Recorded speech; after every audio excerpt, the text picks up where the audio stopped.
Marseille. Ici, c'est une cohabitation difficile qui met les nerfs à vif des riverains. Près de 1000 Roms sont répartis dans ces camps de fortune, le plus souvent illégaux. Loin du centre-ville, la situation est devenue difficile à contrôler. Mehdi, Salim et les autres ont grandi dans cette cité HLM, les Créneaux. Un quartier sans problème, disent-ils, jusqu'à la venue d'une trentaine de Roms installés illégalement. C'était il y a 1 an à peine. Il s'est passé qu'ils sont venus des Roumains. Les Roumains qui s'est installés. Ils étaient installés où les Roumains là? Voilà, sur tout ce terrain, tout ce vide là. Tout ça là. Vous voyez, voilà, c'est leurs chiffons qui sont restés. Regardez. Leurs ferrailles qu'ils ont brûlées parce qu'ils l'ont récupéré de la cité, je vous le montre, regardez. Il s'avère qu'au bout de la première semaine, il commence à avoir des feux, des vols, des cambriolages. Les riverains en sont persuadés. Ces vols sont liés à la présence des Roms. Alors, excédés, ils décident de ne pas attendre que la justice ordonne une expulsion. On est venu quelques jeunes du quartier, on s'est donné rendez-vous, on est venu le voir. On les a fait sortir avec délicatesse. C'est vrai qu'au début, quand on est arrivé, ça a crié un peu, mais bon, il n'y a pas eu de main levée, il n'y a rien eu. Appelés pour éviter les violences, la police assiste à toute la scène. Et une fois les familles parties, les habitants mettent le feu à ce qu'il reste du camp de fortune. Une expulsion sans violence selon eux. La version est contestée par les Roms présents sur place. Nous avons retrouvé l'un d'entre eux. Par peur des représailles, il témoigne à visage caché.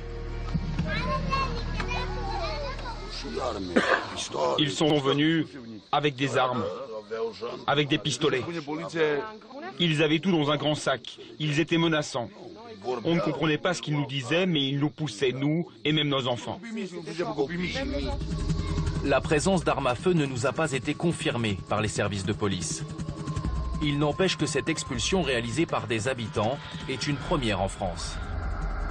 Elle pose une question grave. Peut-on se faire justice soi-même quand l'État paraît aux abonnés absents? Car c'est bien le sentiment qu'ont eu les habitants de cette cité. On les a appelés, on a demandé les démarches qu'il y avait à faire. On nous a dit qu'est-ce qu'il fallait faire. On est allé, on nous a sorti des lois qu'il n'y a qu'eux qui connaissent. Nous, quand personne ne fait rien pour nous, c'est malheureux. Mais après, on devient, nous, notre propre police. Selon la loi, les camps illicites ne doivent plus être évacués sans proposition de relogement. La démarche peut être longue. Alors la méthode expéditive pourrait faire des émules. On en a assez dans nos quartiers de voir de la mendicité agressive devant les commerces et dans les carrefours. Voilà, je vous remercie. Dans le quartier de Fontaigneux, 200 habitants manifestent pour demander l'expulsion d'un camp de Roms. Le quartier à mesure, il se dégrade, il se dégrade, il se dégrade. Pour l'instant, on est au plafond de la cave. Après, on va être au plancher de la cave. Ils cassent tout dans les jardins. Ils coupent les petits portillons, ils voient les motoculteurs, tout ce qu'il y a, et les légumes. Quand vous ouvrez votre fenêtre le matin et que vous voyez les gens en train de déféquer à 10 mètres de chez vous, c'est anormal.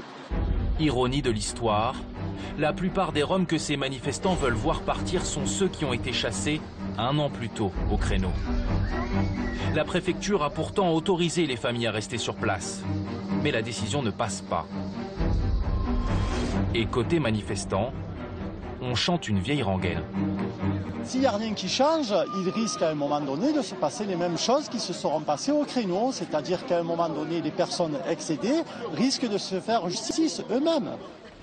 Sentiment d'insécurité, de ne pas être entendu par les autorités, mais aussi retour d'une forme de responsabilité citoyenne. Voilà le terreau des riverains de la colère, et il est de plus en plus fertile.